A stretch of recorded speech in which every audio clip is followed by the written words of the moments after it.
Yesterday, the highest court in the United States delivered a ruling that instantly changed how the world reads Washington's trade threats. The U.S. Supreme Court struck down President Donald Trump's sweeping global tariffs, ruling that the White House did not have the legal authority under the emergency law it relied on to impose them. That might sound like a legal technicality until you track what tariffs actually do. They move through ports and supply chains into company pricing and finally into household costs. They reshape bargaining power between allies and rivals. And because the U.S. sits at the center of global demand, a tariff shock doesn't stay American for long. The court's decision was also a message about power, not just trade.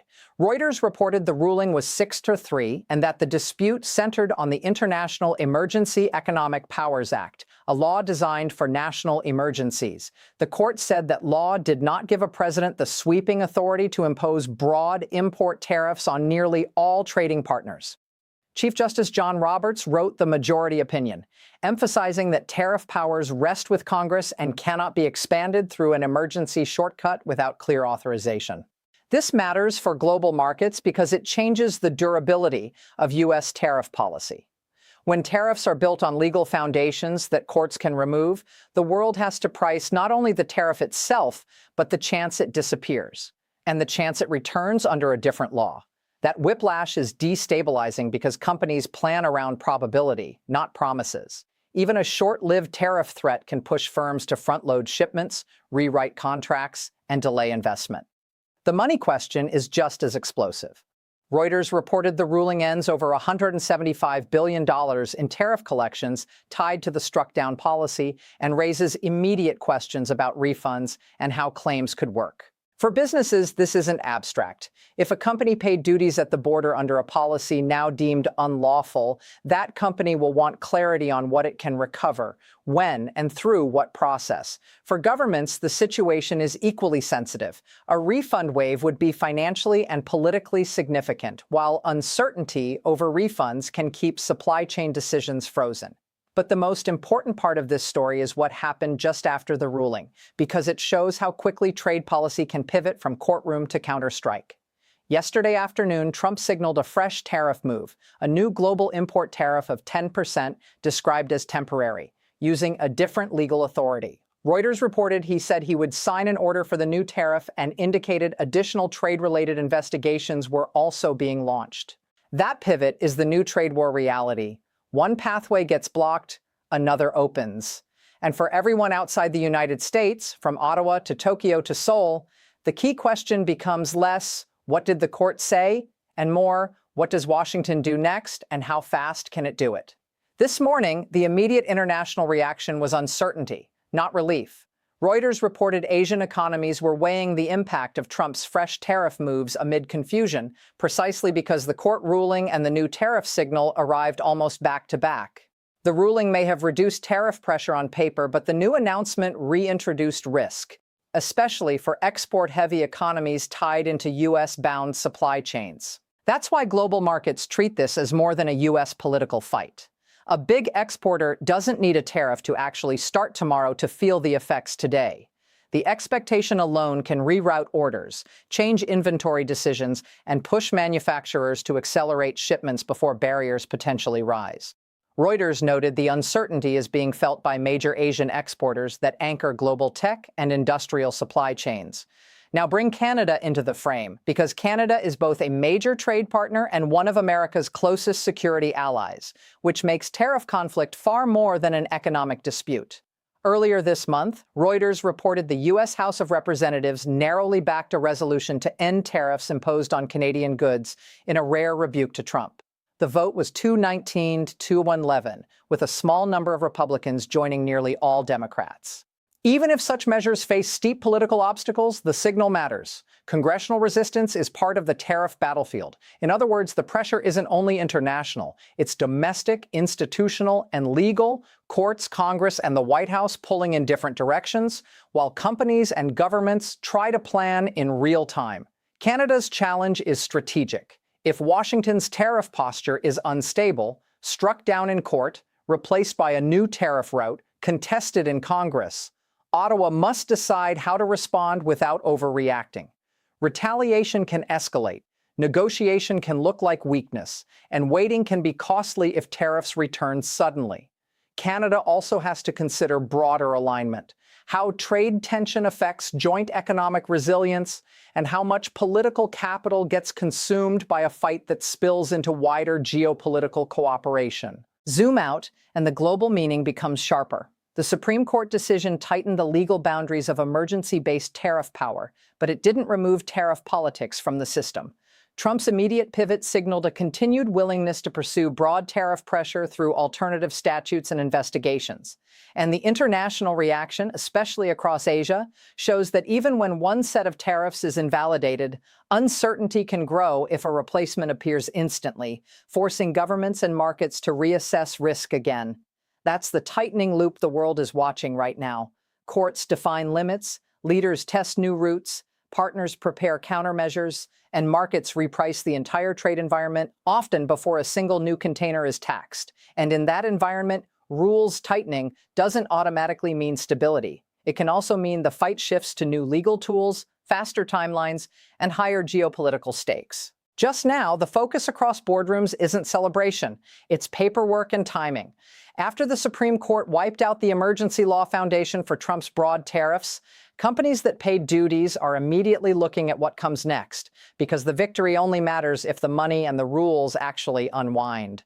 Reuters reported businesses and industry groups welcomed the decision, but also warned that refunds could be complicated and slow, with logistics and legal processes likely to drag on while agencies and courts clarify next steps. That refund uncertainty is not a small technical issue. When importers don't know whether they'll recover past payments or how quickly, they can't confidently price goods, commit to contracts, or plan inventory. Large retailers and manufacturers have to decide whether to lock in shipments, delay orders, or reroute supply chains. And each choice changes demand for shipping, warehousing, and financing. Reuters noted that even with relief from the ruling, many companies are bracing for a messy transition period because the tariff system doesn't reset instantly just because a court ruling lands. In the background, a deeper concern is building. If the United States is now likely to pivot from one legal authority to another, companies may be stuck in a cycle of short-lived rules that still carry real costs. A tariff can alter behavior the moment it is announced because firms rush to beat a deadline, stockpile goods, or shift suppliers preemptively. Even if a later court challenge succeeds, the economic distortion has already happened. That's why the ruling, while major, doesn't automatically translate into stability. That uncertainty intensified almost immediately when Trump pivoted to a new tariff approach. Reuters reported that following the Supreme Court setback, Trump moved to replace the struck-down duties with a temporary 10% global tariff and signaled additional trade probes, attempting to reestablish leverage through different statutes. This is where the story stops being law versus policy and becomes policy as pressure. Tariffs are not only about revenue, they are also tools to force renegotiation, reshape supply chains, and signal power. But when the tools keep changing, the cost is borne first by firms trying to operate in real time, and then by consumers as uncertainty filters into prices.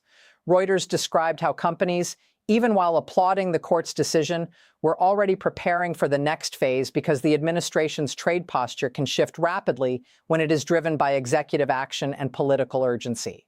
This morning, outside the United States, governments are reacting less to the court's constitutional message and more to the practical question: what does Washington enforce next, and how broad is the blast radius?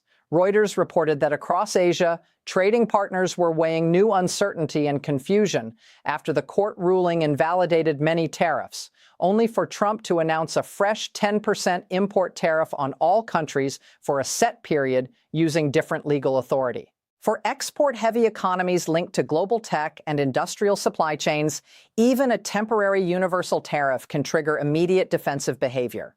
Companies may accelerate shipments to the United States to beat implementation windows, which can create short spikes in freight demand and distort inventory levels. Governments, meanwhile, have to decide how to respond without triggering escalation that damages their own exporters. Reuters reported reactions varied, with officials in places like Japan signaling they would review developments carefully, while others voiced concern about rising uncertainty. The key point is that the court ruling lowered one barrier, but the new tariff signal quickly rebuilt risk. That's why markets and governments are not treating this as a clean tariffs end moment. They're treating it as a shift from one legal framework to another, which is exactly the environment where trade war fears can reappear fast. In Canada, the stakes are uniquely sharp because the relationship sits at the crossroads of economics and alliance politics. When tariffs hit Canada, it's not just a trade dispute with a distant rival, it's pressure inside one of the world's closest cross-border economies. Earlier, Reuters reported the U.S. House narrowly backed a resolution to end tariffs imposed on Canadian goods in a rare rebuke to Trump, an unusual sign of domestic political friction over using emergency powers in a dispute involving a close partner. That vote is important even if it doesn't immediately change policy because it highlights a second battlefield alongside the courts: Congress. If Congress pushes back, it complicates tariff durability. If Congress aligns, it can harden trade action into longer-lasting law. For allies like Canada, that creates a strategic dilemma. Waiting for the U.S. system to resolve itself can reduce the chance of overreaction, but it can also leave Canadian industries exposed to sudden shifts. Retaliation can protect domestic credibility but risks escalation. Negotiation can diffuse tension but may cost political leverage. In a fast-moving tariff environment, every choice carries both economic consequences and geopolitical signaling. Across the Atlantic, a similar dynamic is forming: relief that one set of tariffs may be constrained, mixed with anxiety that the next set could arrive through a different route. Reuters reported that for European companies, tariff relief came with what it called a sting in the tail, because firms still face uncertainty about what replaces the invalidated measures and how quickly the U.S. trade stance could tighten again. This is where the global rules tighten theme becomes real. The Supreme Court decision draws a legal boundary on emergency tariff power, reinforcing that sweeping tariff authority must be clearly grounded in law. But the political response points in the opposite direction: an effort to find alternative legal tools to sustain broad tariff pressure, paired with new investigations that could justify future sector-based measures. That combination can tighten global trade rules in practice by increasing compliance burdens, elevating uncertainty premiums, and encouraging companies to diversify away from the most exposed routes. In other words, even when a court restricts one mechanism, the broader system can still evolve toward more friction if governments keep searching for different levers. Right now, the world is watching three moving parts at once. Courts are defining limits on executive trade power. Political leadership is testing new routes to keep tariff pressure alive. And U.S. partners are trying to decide whether this is a temporary shock or the start of a more permanent era of tariff volatility. That is why this moment matters beyond the headlines. The global economy doesn't need a full trade war to feel trade war effects. It only needs enough uncertainty to change behavior.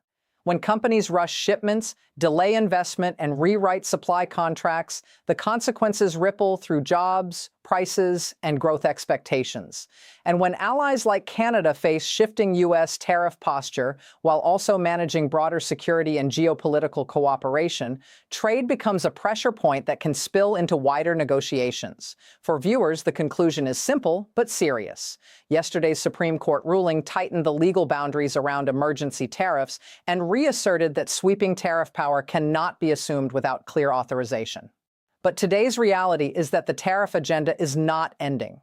It's evolving, with new temporary measures and fresh probes already shaping how markets and governments plan. The next phase will be defined by how quickly the U.S. can enforce new tariffs, how effectively partners like Canada and major Asian exporters respond, and whether Congress becomes a stronger check or a stronger amplifier of tariff policy.